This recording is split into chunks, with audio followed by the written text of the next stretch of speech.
issued a severe thunderstorm warning for northeastern Mobile County in southwestern Alabama, northwestern Baldwin County in southwestern Alabama, until 6:45 p.m. Central Daylight Time.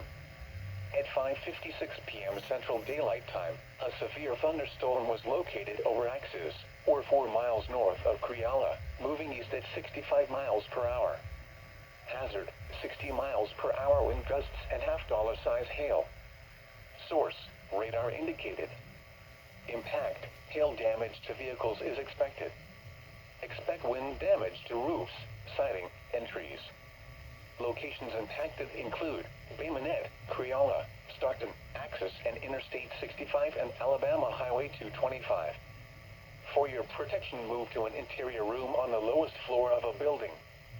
Repeating, a severe thunderstorm warning has been issued until 6:45 p.m. Central Daylight Time for the following counties in Alabama: Baldwin and Mobile.